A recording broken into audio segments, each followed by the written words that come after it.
গতকাল মহকুমা স্তরের আধিকারিক পর্যন্ত এবং রাজ্য প্রশাসনের সর্বোচ্চ আধিকারিক যারা তাদের নিয়ে বৈঠক করেছিলেন।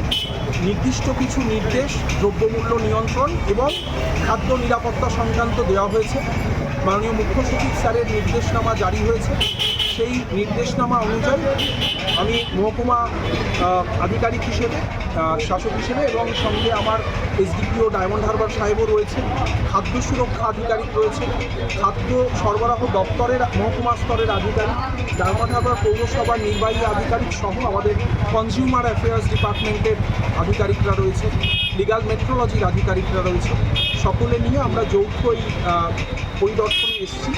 মূলত বেশ কিছু নিত্য প্রয়োজনীয় সামগ্রী, যার মধ্যে চাল এবং চিনি, এগুলোর দাম একটা অদ্ভুত রকমের হঠাৎ করে বাড়ার একটা বিষয় রাজ্য সরকারের নজরে এসেছে এবং এটা আমাদের 1 মাসের একটা ড্রাইভ এনশিওর করতে বলা হয়েছে যাতে এটা নিয়ন্ত্রণে রাখা যায়।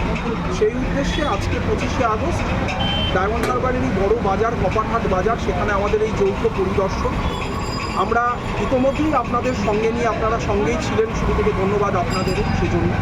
আমরা মুদি দোকান, যেখানে চাল, চিনি ইত্যাদি, আটা ইত্যাদি ধরনের নিত্য প্রয়োজনীয় সামগ্রী, ভোজ্য তেল, সেগুলো দেখলাম। আমরা সবজি যেখানে বিক্রি হচ্ছে, সেই ধরনের নিত্য প্রয়োজনীয় সবজি যেখানে বিক্রি হচ্ছে তার দাম জানলাম, সচেতনতা কীরকম আছে যারা গ্রাহক এবং যারা বিক্রেতা তাদের মধ্যে, সেটাও দেখলাম।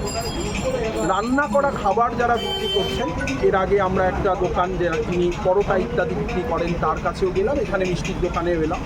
খাদ্য সুরক্ষা দপ্তরের আধিকারিক ম্যাডাম যিনি আছেন তিনিও সরজমিনে পুরোটা দেখলেন এবং প্রয়োজনীয় যে নোটিশ আইন অনুযায়ী তাদের দেওয়ার, সেগুলো এখানে অন স্পট দেওয়া হলো।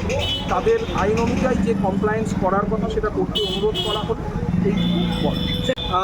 আমরা প্রথমেই যেটা দেখছি, সচেতনতার অভাবটা খুব রয়েছে। অনেকে হয়তো ঠিকঠাক জানেনই না যে কী করণীয়, সেটা তাদের সচেতন করা হচ্ছে। প্রথম অভিযান, রাজ্য সরকারের প্রথম নির্দেশই এটা যেন সকলে সচেতন থাকেন, আমরা সেটা করছি। এবং সঙ্গে সঙ্গে নোটিশ দেওয়া হচ্ছে, যেখানে যা খামতি নজরে আসছে প্রাথমিক পরিদর্শনে, সেই নোটিশ অনুযায়ী তারা যদি অ্যাক্ট করে ভালো, না হলে আইন অনুযায়ী ব্যবস্থা। আইন অনুযায়ী যা যা করণীয় আমরা শুরু করেছি এবং সেটা হবে।